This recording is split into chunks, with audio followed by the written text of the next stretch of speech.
Welcome to Soul Embodied Conversations. We are Tajah Schall and Rachael Collins, soul sisters at heart, somatic psychotherapists and teachers by trade. I, Tajah, am a cisgender woman, a Black queer mama to two biracial children. I am a poet, musician, dancer, drummer, witch, and equity consultant. I, Rachael, am a cisgendered female. I'm white, I am queer, and I am autistic. I am a mother of two, a mover, a weaver, a lover of the natural world, and a shamanic practitioner.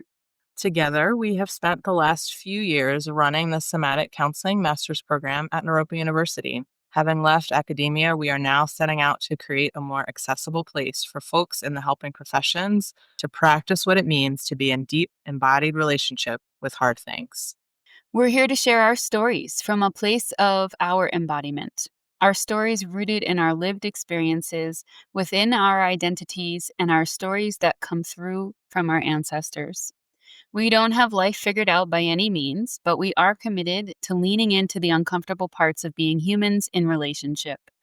We hope to inspire others to lean into this messy process of being human in this deeply complex moment to be alive. We invite you to practice with us. As you listen, notice the moments that might resonate with you and the moments where you feel differently than we do. How can we practice together what it means to pause and breathe through moments that might make us uncomfortable? To notice what is happening internally without needing to judge, fix, or change. Take a deep breath with us and practice coming back to the present moment again and again. In our world that is deeply fractured, how can we learn together to stay with the discomfort that comes up and keep moving towards connection, even when we are on different rhythms, literally and metaphorically? This is meant to be an immersive, contemplative podcast. We invite you to listen intentionally and step into this practice with us. Even if you're listening while engaging in the daily tasks of your life, which we know you likely are, we invite you to practice infusing magic and mindfulness into every moment as we go.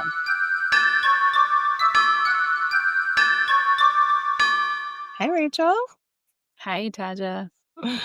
We are back for season 2. Thanks everybody for your patience. And we've sort of gotten more clarity and shifted and reoriented a little bit with what our intentions are with this podcast. Do you want to share anything about that before we dive in?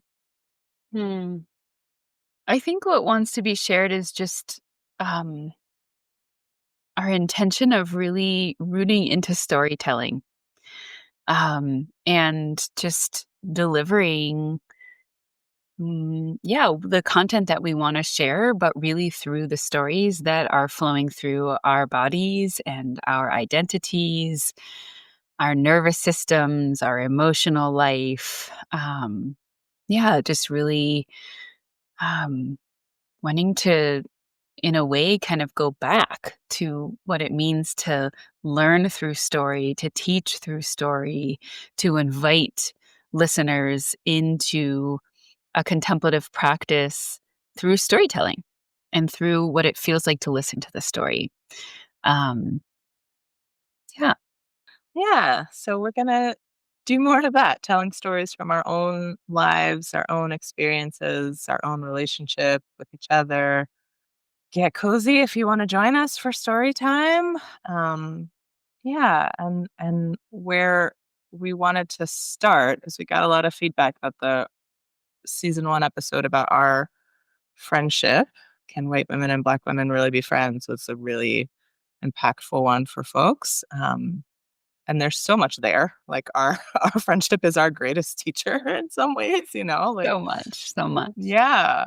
Like the ways that we are together in our different bodies and different nervous systems with different lived experiences, and like lots of overlap too. Like, yes, our differences, but we also have a lot of things and like a lot of similarities in the ways that we see the world and move through the world. So about a month ago, Rachael and I stepped into an initiation together. We went to a 5-day grief retreat. 5 Yeah. days. 5 days camping on the land in the mountains in Colorado. We were joined by a handful of other folks, and it was specifically for grief tenders. This retreat was grief tending and hide tanning, which was a really cool combination. And it was led by two amazing folks, Marissa and Holly. We will link their information in the show notes if you want to learn more about them. They're both really wise teachers. Yeah, so we were in it together for 5 days, and really our intention going into that was like, this is a deepening of our shared medicine and the work that we are feeling called to do together in the world, Rachel and I, and so it was really a focus on like the relationship, and the fact that we were doing this together was really um, really important. And of course, as always with stepping into ritual space, like we didn't know what was going to happen. We had no idea what was going to happen. There was lots of amazing learning, but I think what we really want to focus on today was the learning that came through our relational wounding, really, and like the ways that our individual woundings dance together and trigger each other, and how that's really related actually to the way that our medicine um, also dances together. Yeah. Thanks for getting us started. Um, Mhm. yeah, I think what comes up for me initially is just often how in the culture in the United States, at least how I feel like I've been conditioned in the body that I'm in, is like to reach towards like what are the skills that I need to learn to find the medicine or to find what my offering is. And then when I have a wound, let me avoid it, numb, um, or grieve it for 2 weeks and then be over it, right? Um, and I think one of the things that I really appreciated about this ritual space that was held by Marissa and Holly, um, was really about the idea that, um, not that this is a new idea, I think this is an indigenous teaching from around the world, but the idea that really to find to find your medicine, first one needs to traverse the wounds, right? And that by really holding and transmuting and being with the grief of the wounds, we can get closer and closer to the medicine. So in our partnership, in finding like the ways that our medicine dances together, I think what we walked away with was more actually around how our wounds dance together and the importance. Yeah, the importance of really holding the wounds with tenderness and aiming towards understanding, right? Because I think so much of what I'm seeing right now in the current landscape in our country is that we're just lacking understanding, or even the desire or willingness to be curious and move towards understanding. And then we're just like spewing our wounds everywhere. And it can be hard to like want to see someone else's wound when you feel so deeply wounded yourself, right? Yes. But yeah, just the importance of having and the gratitude that I feel for having the space to deepen in, to see how my wound impacts relationship in a clearer way. Like, I think that's ultimately what I walked away with, was seeing specifically in our relationship how the wounds that I have, yeah, trigger and push away and can have the potential for creating misunderstandings or lack of connection. Mhm. Yeah. Yeah, totally. Yeah, it's such a I think as therapists, or at least I'll speak for myself as a therapist, I always want to like make so much space for people's wounds to just like be loved, like, just like douse it with love. And, because, at least in my experience and the way orientation toward healing and change that we take, it's like change and healing doesn't happen through force. It happens through allowance and space and like light and, really the wound being seen and not being shamed and not being pushed away into the shadow. So there's this balance of like, okay, my wounded self is here. Can I really love on that wounded self? And also, can I not bypass the way that my wounded self does impact other people and impact myself in ways that are not so healthy and not so helpful? And so that was such an interesting balance of like, all right, let's not go into some sort of shame spiral, and let's also not lose connection with ourselves, with each other, like it's a constant dance. And I can feel it's quiet, but I can feel the voice in my head that's like, oh, the shoulds, the like, oh, you're like a therapist and a teacher and you're supposed to be sort of over these things. I'm using air quotes here, right? Like you're supposed to be past this. And it's like, no, this is a forever dance, a forever learning. And it was really, I think, really beautiful to get to deepen into that together. It was really vulnerable, but I think it was really also really lovely. Yeah. Yeah. Yeah. Yeah. Definitely. Yes. As yeah. Mhm. I think like the next stage of healing when we feel we can be seen and love on our wounded part is how do we let ourselves be held and at least known in the wounds while we're also holding the wounds ourselves, Right. right? Like that we're not throwing our wounds at each other, but we're saying, hey, I know this about myself and I want to share that so that we can come to that place of understanding Mhm. and actual connection, which is so much of what our work in the world is about in the groups that we run and in the way that we do counseling and healing work. But it begins right with the two of us, and the Mhm. two of us walk around with very, yes, similarities, but also different Yeah. experiences in the world.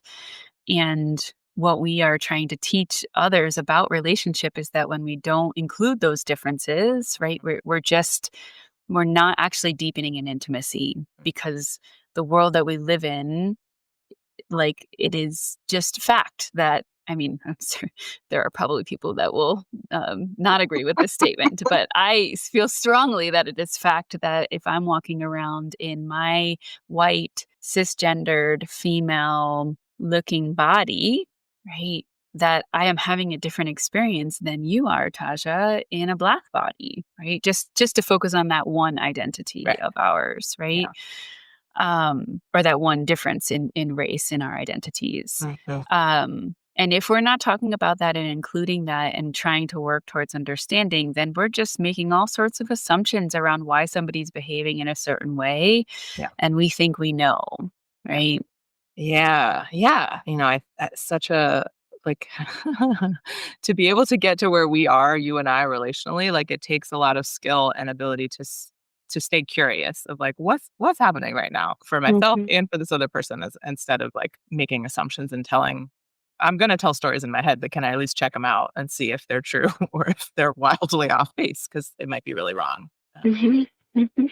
Yeah. Yeah. Yeah. So I just wanna invite you maybe to start off by Yeah. sharing, like, what it was like for you to walk into the space and what you were Oh. bringing in as Mhm. so this was like what, roughly like 10 humans in Yeah. circle? Mhm. Yeah, I will say so I was the only Black person there, which is not unusual for me in Colorado. That's actually quite normal or normal. It's my usual experience in Colorado, sadly. And I will say there were lots of, like, queer and non-binary humans, which was lovely. It's like, "Oh, okay, this is, not so," and I think lots of, neurodivergent humans too. So it was like sort of queer space in that sense too, of like neuroqueer and also queer as genderqueer, which felt good in my body. Also, from what I could tell, my sense, and I have a pretty good sense of this, like lots of the white folks there, and not everyone was white, by the way. There were other non-white folks who also were not Black, but other POC. But it seemed like most of the white folks who were there had done a good amount of work. Like it's I can feel when there's like a reach is sort of what it feels like, like when there are white folks who are like either trying to kind of curry favor with me or like prove something of like I'm a good like it just feels like a reach. It feels like they're trying to get something from me, which does not feel good. And I didn't feel that in this space. And that was nice. Like I could feel people holding themselves. I think you said something similar. I'll let you speak about that, but this was a uniquely I don't know, I just felt the like real deep wisdom and awareness and like holding of self of all the humans in this circle. That's how it felt to me, you know. Mhm, mhm. Yeah, I don't know if you want to add anything to that. Yeah. Yeah, as somebody who's sat for many, many hours with folks in, like, deeply wounded places, there's a particular quality when walking in and sensing that somebody has investigated why they exist in the way that they do and why they feel the things that they do, and a way of holding themselves so that there isn't a level of reactivity or operating from some unconscious drive to be the good white person or to be like the person that's just right in general, right? Yeah. Often a trauma response has to do with how do we notice the reaction and slow down enough, right? So that we can operate from a sense of agency and choice versus being driven by our nervous systems. So for me, there is definitely a quality of walking in and assuming a base level of intentionality of holding self and holding complexity and nuance of relationship and group spaces, which in my experience is quite rare. So I give a lot of credit to Holly and Marissa for curating the group that was there. But I think what it did for me was it allowed me to actually, like, sink further into my humanness and my true wounding of, "Oh, I don't have to hold this group," Mhm. right? What was that for you, Taja, in feeling like, "Oh, this wasn't here around the reaction to you being Black?" What did that give space for, if anything? Yeah, there's a sense of sort of relaxation in my body that mm, let me see. Let me slow down. There is an inherent sort of like, this is a strong word, but I'm going to use it anyway. Like dehumanization that happens when I feel this reach, and it is often either people are not seeing me, there's like a sort of like, "Oh, you don't ma," a dismissal, or there's like a putting on a pedestal and like, "Oh, I need to impress this person, I need to get something," that's for me, the Mhm, qualities of those reaches, and when that's not there, then I feel like, "Oh, I can show up a little bit more in my humanity." Not that I can choose how much I show up in my humanity, but there is more space for that, I will say, to show up in my vulnerability and my humanity and to be seen in that. So there's something about being seen as like mhm, I am always a Black woman. That's always how I move through the world. And there's a like, oh, I can actually be seen as Tajah and not just like, oh, this Black mhm, woman that I want to like impress or ignore or sleep with or whatever it is. Like there's a mhm, way that I can that me, my like individual self gets to step a little bit more into the forefront. That's how that feels to me. mhm, mhm. Yeah, yeah. Mm. So it was a really special, just like it felt special, like, as a group just in that way. Mhm. Yeah, yeah. Yeah. Right off the bat, right Right off off the the bat. bat. For me, at least, it was right off the bat. Yes, me too.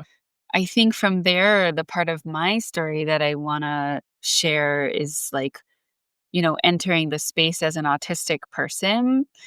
I do fairly well with group spaces when there's structure and I know what to expect and there's, like, an outline of, like, okay, um, here's how this is going to be facilitated or held, right? There's something that doesn't, as an autistic person, like social interactions don't totally make sense to me. And let me break that down for a second because it's like intellectually they make sense. Like I've lived my whole life in, like engaging in the world. Like I get it. It's not like I'm like just, "Oh, what are people doing?" That's not really what I mean. Like, intuitively, small talk and asking about, like, "How are you doing?" or "Who are you?" Like, these pieces that, I assume come somewhat naturally to the neurotypical brain, or at least maybe, a little bit more smoothly than what they feel like they come for me. Um, so when I enter a new group space, it takes me a long time to drop in. Like, I can be vulnerable and talk about real things immediately for myself. But to find my way in who I want to talk to and how do I want to approach them and when is the moment to approach somebody, that is very challenging for me. And again, like I have found my way, but my authentic way, like truly is I'm going to sit over here totally by myself and wait. Mhm. And wait until we have some sort of facilitation that invites us into like what I lovingly call like the real stuff. Like, let's talk about what's true. Let's talk about what's real. Let's talk about what's vulnerable because to me that's what feels most authentic. And like talking about, the shirt that I'm wearing and where I got the shirt, like that intro into relationship is so hard for me. Mm. So hard. And and I understand that like that, not everybody wants to just like walk up to somebody and be like, here's what I'm feeling in the depths of my soul, like, but that just like comes really like that's what feels most real for me. So entering into a group space that admittedly had way more open social time than I was expecting, I was like, what the fuck am I gonna do with this? Like, and then I'm doing it with you, which Yeah. like like me, like I will tell you what's real. You tell me how you ask if you ask me how I am, you better be prepared to like really know how I am because Yeah. like Yeah. Mhm. because that's how it happens for me.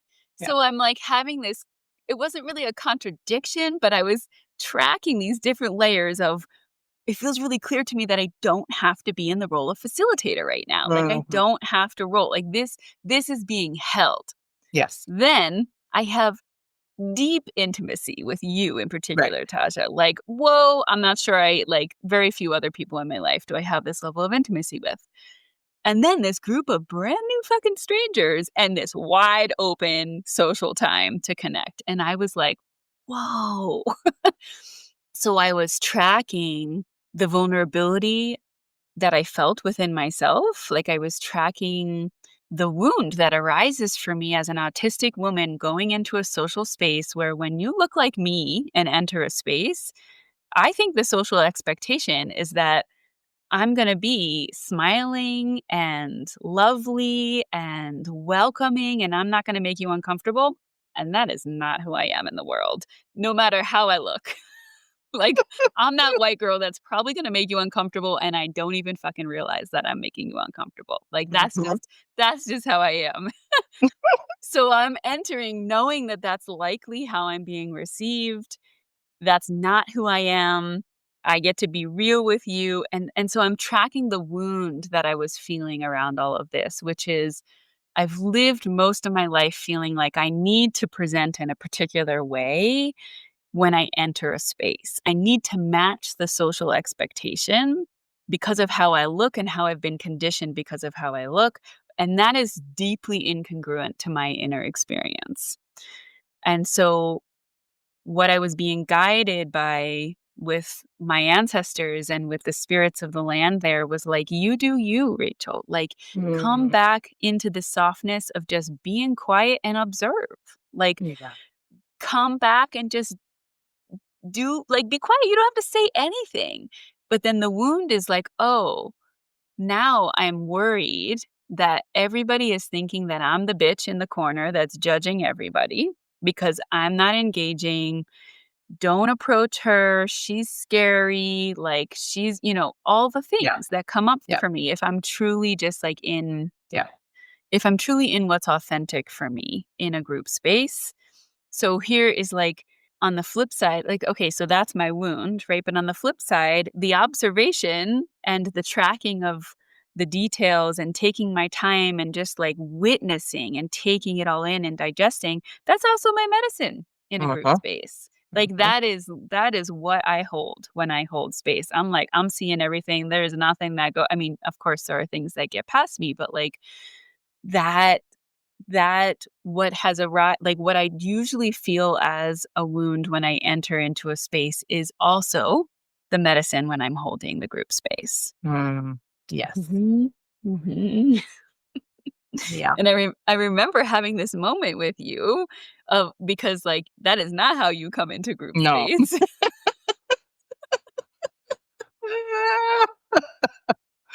And I True. remember observing you, and I want to invite you to like share what Mhm. that was like for you to enter the group space. But I'm watching you and I'm like, okay, like just do you, Rachel. Like you get to do something different. Mhm. Yeah. Yeah.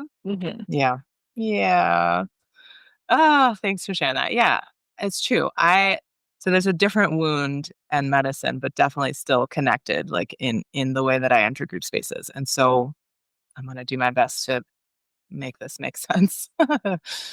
I would say that when I move into group spaces, generally, especially when I'm well resourced, is like really welcoming, real like big heart, open, like I love to hug everybody and I gotta watch that because not everybody wants to be hugged. But I'm like just like arms and heart wide open. Like that is how I tend to move through the world when I am well resourced. Just like, lots of smiles, lots of hugs. And the true part of that is like I do have a really big heart and I do really love people really deeply and really quickly. Like I like when I'm like, "Oh, you are my people." I'm like, "Yes, we're all in." Right? That's true. Where the wound comes in and can kind of twist it is because of for many different reasons, but the wound in my life, which definitely is related to the body that I'm in, is this like I have to present in that way in order to stay safe. Like there's a way of like, oh, I can present as non-threatening because I disarm people because I can be very charming, right? Like that Libra energy. Like I can be very flirtatious, very charming. And so I disarm people. And so this like the parts of myself that I have not really given access to are the like rage, angry parts because, there's this like angry black lady stereotype that I'm like, "Oh no, let me never be that." So that's been a more recent thing of like, can I actually feel the power? Like, no, I'm fucking pissed off right now and I get to say that. But what can what can sometimes happen for me in group spaces is I can either overextend myself, right? Like I'm being so welcoming and I'm sort of bending over backwards to make everybody feel welcome and included and loved that I'm ignoring my needs because I am also an introvert. Like I need to recharge. I need to sometimes be quiet. I really love being able to be quiet and still be with people. Doesn't necessarily mean I want to go away, but like I need to not talk sometimes. And so what I was really working with, the edge I was working with on this retreat, which I feel proud of myself for doing, is moving at the pace that my body actually wanted to move. So when it felt true and authentic, being really open and warm and welcoming and like, yes, that was there. And there were several moments where I'm like, I'm just gonna take my yoga mat and go be in the corner and do some yoga, or I'm gonna go take a nap on the couch, or I'm gonna put some headphones in, or I'm gonna go take a shower because that's what I need right now. And so that, even though it sounds really simple, is quite hard for me actually, especially when I think it's going to disrupt or disappoint or upset people. And I think there's maybe going to be some sort of backlash. Asking for what I need or taking up space in that way of either asking or just taking, just doing what I need for myself can be really edgy. And there's a moment between you and I that I want to share that you were just like, what are you talking about? Of course this is fine. I was like, oh, is this okay? Are you mad at me? Do you hate me? Anyway, so I'll get to that in a minute. But so that's the like that's truly like that's the fear. The fear is like, oh my God, this person's gonna hate me now because I like said one thing that potentially is gonna upset them. And to be clear, sometimes people do react that way. It's like Well, when totally. like when I go from being this really warm, bubbly, happy self, and then I'm like, actually, I'm having a really off day. There are some people historically in my life who like can't really tolerate that or can't really hold that. And so I feel Right. really lucky now that most of the people in my life who I surround myself with, like if they notice me going away, it's probably because I'm not doing okay. And I have this story in my head that I'm like, well, I can't really be with other people if I'm not okay because I'm not my like Mhm. cheery, happy self. Mhm. And you in particular and some other folks will be like, hello, where did you go? Because that's hard for me to like show up and be seen Mhm. when I'm not okay or when I'm not sort of at my Yeah. best. Yeah. Yeah. Yeah. Yeah. Yeah, which I'm really hearing like the interpersonal wounds of this process, but also what I'm thinking about as like the systemic wound, right? Of like what it Yes. means to be in a primarily white space in a black body Mhm. and take care of yourself and take up space and all the projections that you then have to field, right? Because of the ways in which we've all been conditioned to look generally and inaccurately at particular identities. Yeah. Yeah. Mhm. Mhm. Yeah. Yeah. Yeah. So I'm trying to step in and own more of the like what is true and part of my medicine is like people are often drawn to me and like I can like I do have a really big heart. I do really love people and like can be very welcoming and like, I kind of tend to call people in and be kind of the connector of like, oh, this you Mhm. need to meet this person and that Mhm. that has Mhm. often been true for me. Yeah.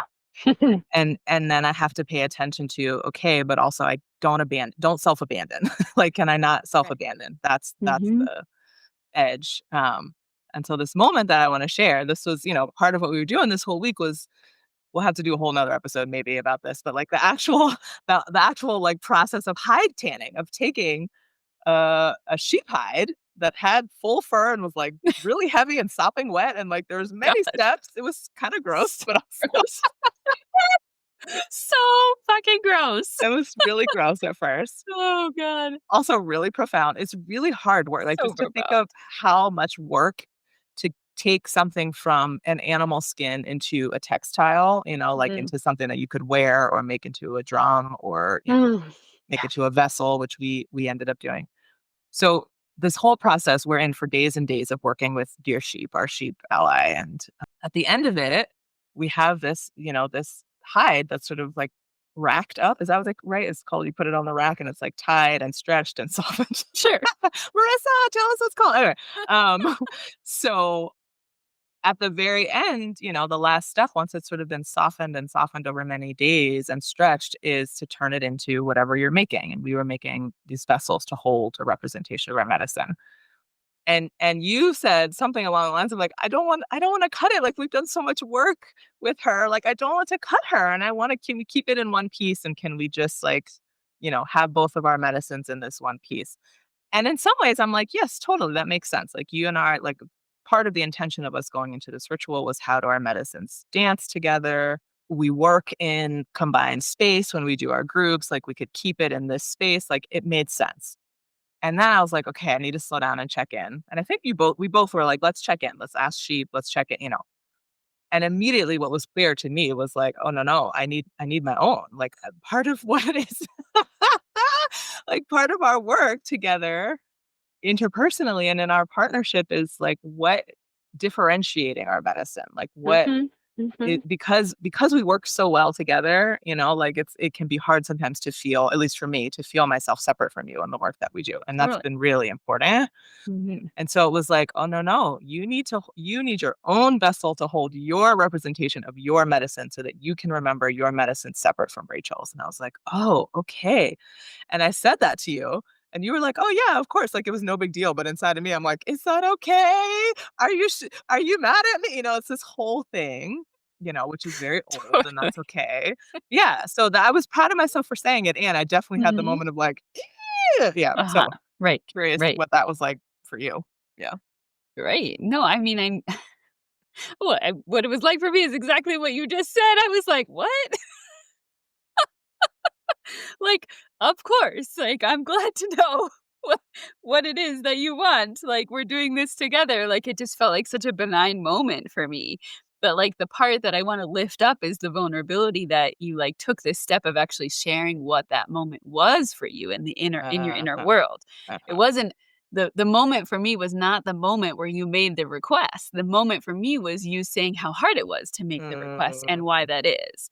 Because then I got to actually feel like I was in contact with you and I felt like I got to know you more, right? mm. It was Yeah. like, "Oh my god, of course!" Like, and then I got to respond in this way, right? Where I wanted to invite even more of Yeah. that because now I could see how that arises for you within our interpersonal, right? Mm, Within that moment. So it wasn't like not to minimize the bravery of making the ask for you, right? Like, of course, that's an important part. But this other layer for me was actually you letting me know this wound and how effortful that moment was. mhm. Because now I feel like I can do my best to try and hold that moving forward and ask more questions, knowing that that's a hard place to claim. And I think a place where our the specific overlap of our identities makes this moment, I think, really missable for me, Yeah. because I think in my autistic self, I'm just sort of like, what do you mean? Like, you're not going to tell me like what's happening for you, right? Yeah. Like, you're not going to tell me the truth Yeah. of what's happening. And again, intellectually, I understand why people don't tell us the truth, right? In all moments, like, it's vulnerable, it's risky, all the things. But that's a miss for me as an autistic person. It doesn't come naturally to me, because the way my brain is wired is like truth telling all the time. Mm, Yeah, mm. like lying. Not that I'm saying that you were lying, like Yeah. nuance No. here, right? But Yeah. like lying is almost impossible for me. Mm. Like, if you're visually looking at me when I'm telling a lie, I'm gonna be like it's real, like it's genuinely hard for me, right? Yeah. So interpersonally, because of that, I will miss those moments for you. Right. So you letting me know that just had a moment of understanding for me. I was like, "Oh, damn." And then I got to celebrate. I was like, Uh-huh. "Yes, we're cutting it in half. Of course we're cutting it in half." Like, all the way.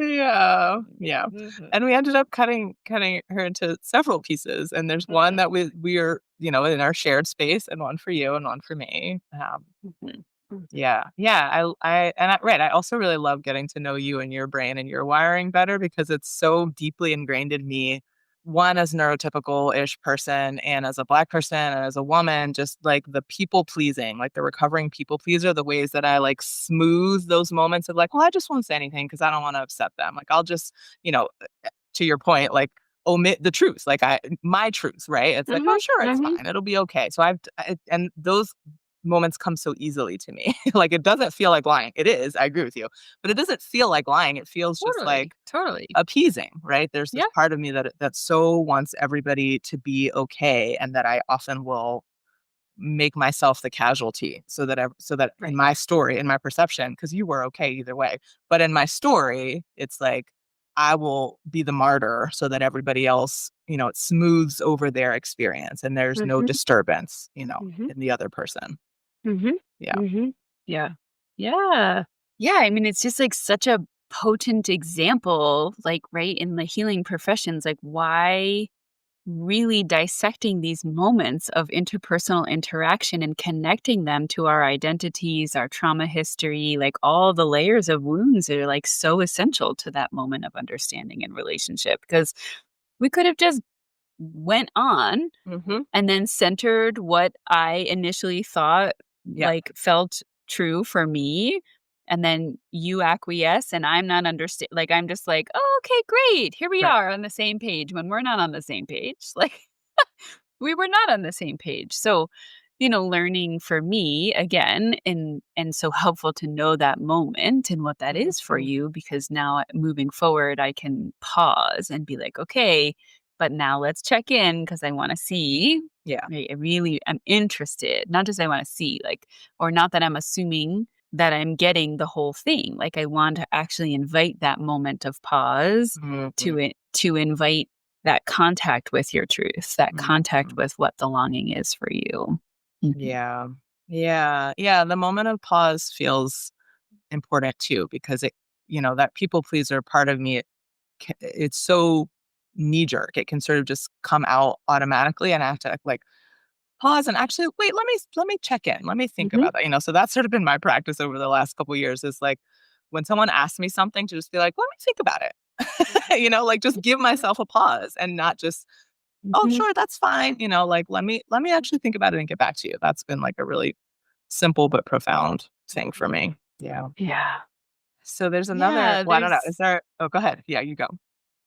yeah, I was just gonna, I think we were going in the same direction. There's just one other moment of the story Yeah. in this 5 day. I mean, there's so many moments, but I think there's one other really core moment of, illuminating the ways that our wounds dance together, and ultimately leading to our medicine too, but the wounds. So, and let me pause. Mhm, mhm. Yeah, so just back in line with what I was sharing earlier about this wound, that when I walk into a group space that I'm not facilitating, I often feel different.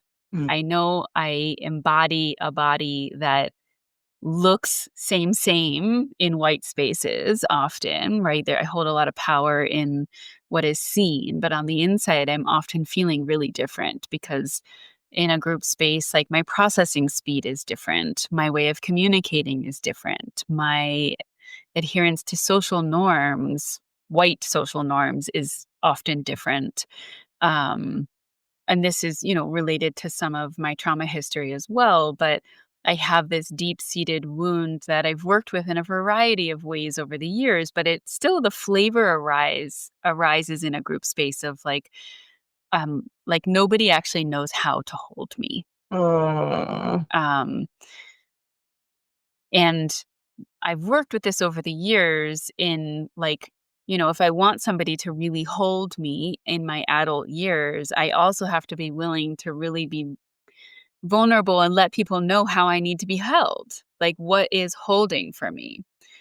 Yeah, so my edge leading into this has over my journey of healing is how do I continuously let myself be known as much as possible so that I can give people a chance to hold me. And it often arrives for me in a group setting. So we were drumming or we were entering a journey. A part of Mhm. the ritual was entering a journey. And typically in my practice, and this is interesting, I can dissect this in another time. Um, but drumming myself is really important part of my spiritual practice. And not only because it's hard for me to feel held by other people, but it also creates a sense of embodiment. And so much of shifting states for me is about shifting my embodiment state and Mhm. shifting and being connected to that sense in my body. So I usually drum in journeys, but the way that the ritual was set up was essentially Tajah offered, let me drum for you so you can lay and experience the journey and, Mhm. be held in that way. And I had a whole process with my helping spirits because I was like, "Oh, fuck no." Like, I'm already feeling like I'm, working at a different pace and, just feeling different in the group, and let me just hold myself. But my lovely helping spirits were like, "Nope, Tasha needs to drum for you." And I was like, "Okay, let me trust. Let me try to be held." Yeah. So we went on the journey. It was a very intense journey, Yeah. very rooted in agitation. Like a lot of the lesson for me was bringing me into contact with agitation, the agitation of grief, the agitation of my wounds, and onward. And I'm wondering if you want to take over from there. Okay, what wants to be shared? Yeah, I definitely. So I know this about you. I know that you like to drum for yourself when you're journeying, and so I knew that it was edgy already for you to let me, and we had done it. We were partners, so you drummed for me while I was journeying, which you do many times for me. And then when we switched, there was some question of well, do you want to stand up and drum while you journey and or not, And so when you chose to, I was like, okay, here Here we we go. go. Right, right. So I knew that this was edgy for you. And so I called it, I had already previously, but I specifically asked one of the Orishas that I work with, Shango, who is very powerful and is often connected with the drum. I was like, play through me, please use my hands, And so I was like, I'm gonna just turn this over to because I don't know what needs to happen right here. It's your drum. It's really vulnerable that I'm having relationship with your drum. So I asked Shango and just FYI, it rained every day of this ritual. And right before we started the wound to medicine ritual, every day of this 5-day ritual, before we started this specific one, it lightning and thundered and started pouring. And Shango is very much connected to lightning and thunder. And I was like, oh, okay, he's here. Got it. Great. So, I we start the Holly who's facilitating this starts to lead you and the other folks through the ritual. I was drumming, checking in with Shango. And I heard several times because something also that I know about you from having drummed with you is that pacing and speed often is helpful. But I heard every time I had the impulse to get faster, I heard, don't speed up. It was like 3 different times it happened over the course of this maybe 10-minute journey. And so I was like, okay, I'm gonna trust that. I'm gonna stay steady.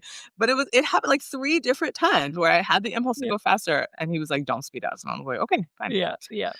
Meanwhile, I'm in my journey being like, I need this to be faster. I need this to be faster. And my agitation is just like rising to a degree of intensity that it took all my willpower not to fucking flee. I was like, get me the fuck out of Mm, here. I'm going to run the other mm, direction. mhm. Oh, Rachel. Yeah. So after it was over, I checked in and I asked you like, okay, how was it to be held? And you were like, not good. Which again was not a surprise to me. It wasn't totally a surprise. Oh, But there, again, this like people pleaser part of myself that's like, oh man, I was like holding Rachel in this way and drumming for her. And it was not good. It was not what she needed. And I was like, oh no, so that part of me was like, oh man, I let her down, all the stories, blah, blah, blah. Yeah, what was happening for you in that moment? yeah. Yeah. Oh God.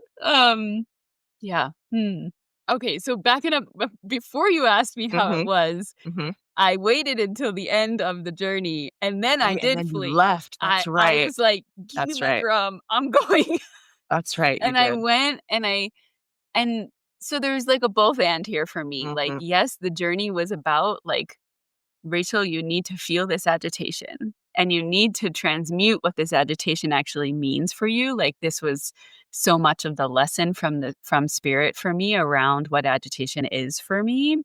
Um and I know how to hold myself. Like I know how to drum faster. I know how to do all these things. So there's like a both and here because what I did do was I fled. I took the drum and I left and I essentially like continued the journey at a pacing.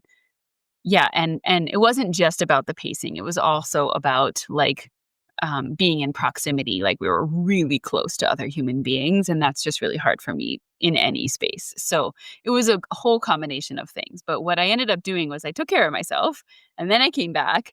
And I was like more in contact with that agitation. And then you asked me, and I just heard Tajah. I remember like blurting, like before I could even think about it. Like, before I was just like, "Not good." Like, so intensely, like, so direct, and then the look on your face, immediately, I was reminded of the wound that you were Yeah. telling me, and I was like, "Oh, shit." Like, Mhm. damn, I just did that. Like, I just did the Mm. thing. Like, I just Yeah. told you, you didn't do it good enough for me, Right. which was really not what it was for Yeah. me. Yeah. Like, and so we had this little exchange, right? I was like, "Oh, it looks like I didn't feel Mhm. very good." Like, I'm sorry. Mhm. And I tried to, like, reassure, like, Yeah. it wasn't about you or what you Yeah. were doing. It Yeah. was like spirit was asking me to come into contact with the agitation of the wound, right? The Mm. wound that nobody can hold me, which is really actually not true, right? Like, is it ever like perfect? Like, no, but I don't think that exists, right? Like Mhm. the healing I think often comes from when we can tolerate the distress of being held and it not feeling exactly perfect as Yes. we want it. Yes. Right? Like, that's when true relationship, like, happens, is when we can tolerate those little blips of discomfort. So, the idea that it's going to feel totally perfect is sort of a moot point. So I, like, immediately right? I immediately saw your face just, like, dropped. You were like and I was like, Yeah. "Oh, shit, I did the thing." Like, I Mhm. did my Yeah. direct thing, right? Because that you Yeah. asked me a truth, and I Right. told you the truth You because I tell the did my truth. autistic thing. I Yep. was like, "You're asking me a question. Here's my answer." Like, Mhm. so and then saw because 'cause I'm getting to know this wound of yours, Yeah. right? Yeah. And ultimately what it brought from my perspective, what it brought us into deeper contact with is, like, how do we trust these moments, right? The Mhm. rupture itself was actually where the juice came from, right? It was where we got to actually deepen in and you got to share. Actually, this spirit was telling me, don't speed up. Right. And then I was able to say, oh, right, because the spirit that was here with me was saying, you better get used to fucking feeling this agitation and tolerate the agitation because this is your work. Right. So this, to me, it was like the spirits were talking with each other and on the same Mhm. page. Okay. And they're like, we're just going to bring you into both of your wounds and we're going to give you this moment where both of your wounds are just going to be like, boing. Yep. Mhm. Mhm. Yeah, yeah, and it was really eh, yeah, I feel of course, it was not easy, like, it was an uncomfortable thing, and I feel really proud of us for how we moved through that, I feel really like E even in sort of receiving your directness and your fire, I was like, "Okay, alright, well, we're still here," like, I was, like, able to tend to myself and stay present and not, like, get reactionary or not beat myself up or go into shame, like, because those are all pathways that I'm very familiar with. And it was comforting to be like, well, actually, like, I was listening. Like, I was listening to what I was told to do, like, this wasn't just like a miss. Because again, these are things that I know about you. I know about your pacing. I also trust that if you needed me to go faster, like, you could have said that to me, like, so it was helpful to be like, okay, actually, this was what was supposed to happen. And I like what I appreciate is in the moment, like you saw it right away and you checked in and we were able to have the repair of like, no, it's not about you. Like, it was the pacing, it was the closeness of the people. Your face was getting rained on, right? Like, it was pouring rain, and, like, it was all of the things, and that Yeah. actually was part of what needed to happen in that moment, and really trusting, like, again, the wound in the story for me is like, "Oh, no, I've done something wrong. I'm either gonna get punished or rejected or abandoned," and you didn't do any of those things. It was like, "No, no, we're still here. There's still, so much love." And I got to, I think, I wanna hear what you remember about this, but like I got to then hold your directness and your fire, and be like, Mhm. okay, I'm still Mhm. here, Right. this is uncomfortable, but I'm still here. I'm still with you. Right. Yeah. Yeah. That feels like an important layer too, right? It wasn't only maybe the moment where I saw it and touched your wound, right? But like that you withholding and withstanding my fire and my directness is actually a part of holding my wound. Like it just presents in a different way. Like mine because, right, like oftentimes what I receive when I am just speaking the truth is, "Ooh, I'm scared of that," or "Oh god, like this is about me," when I'm just like, "This is actually really about me right now." Mhm. Like I'm telling you that it just didn't work for me. I'm not telling you you're a bad person or that like this is about your love for me. Like Right. you asked me a direct question and I gave you a direct answer and like can we just call that as it is because that's very autistic communication, right? So yeah, I just, like, I feel like the impulse to just, like, name like, if we weren't holding the nuance and the layers of that complexity of the interpersonal wounds, of the wounds for like, about our identities, the projections that we usually get, the risk taking of naming what was happening, of seeing what was happening in the moment. Like, to me, that's what relationship gets to be if we're really including all of these layers, right? Mhm. Is um, because we could have just continued to have a wild misinterpretation of that moment or any of the moments that we've shared today, Yeah. as opposed to, I think, what we both walked away with flavors of is like, oh, our wounds actually trigger each other. And like what happens when we include that, right? Is a deepening of how we get to understand and hold each other in those painful moments and not misinterpret what's really happening. Yeah. Yep.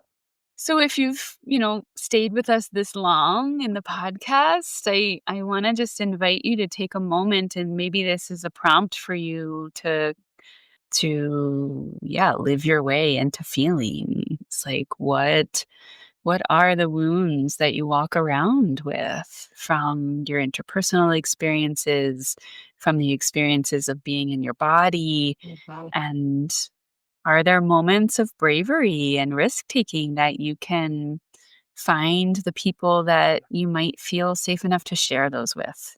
Yeah, where are those areas? Where are the wounds that you maybe aren't known in your interpersonal relationships? And can that be a part? Yeah. And if you don't feel like you have the people you can do that with, like, that is okay too. Like, I want to really highlight Rachel and I have had so much, like, we have put in a lot of work in our relationship, and have a lot of trust. Like, that moment 10 years ago would have looked very different.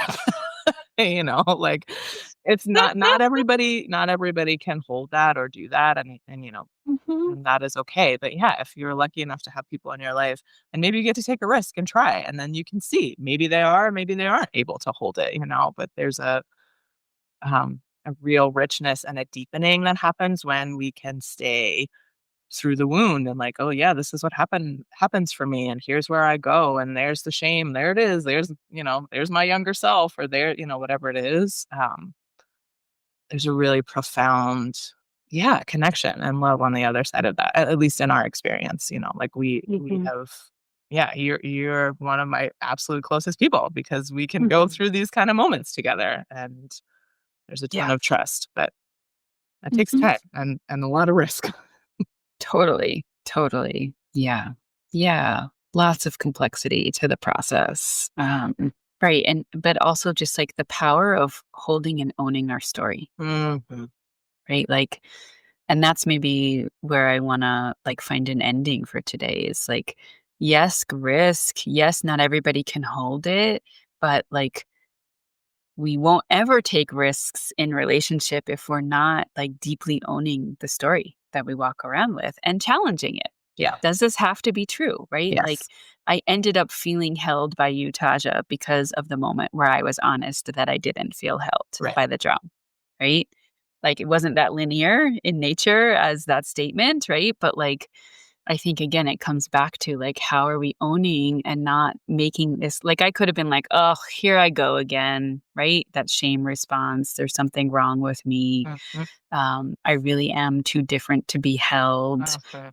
But instead, the process, right, and how you did it in like, oh, I want this to be two pieces of textile, not one, right? Could have Mhm. easily just been like, okay, let's go with it. Yeah, the power of owning and holding with such reverence and care and yeah, like a sacred tending to the story that we all walk around with. Yeah, which is very much, this is what we are trying to create, in the group spaces that we hold, and all of the things that we are putting into the world is places to practice this Mhm. very thing, this dance of Mhm. holding myself and holding my own wound, taking a risk and being seen in that wound, and holding somebody else maybe in their wound. Like, that is the level of intimacy and vulnerability that we aim to create in our group spaces. Mhm. Mhm. Okay. Until next time. Feel the body. Yeah. Notice what's alive as we're signing off. All Okay. right. Thanks, y'all. Take good care. See you next time. We hope you got something useful out of our conversation. If so, don't forget to subscribe so you never miss an episode. You can find out more about what we're up to on Instagram at soul_embodied_connections. If you have questions, reflections, or feedback for us, or if you have suggestions about topics that you'd like us to discuss on future episodes, you can email us at info@soulembodiedconnections.com. We'd love to hear from you. Thanks for listening.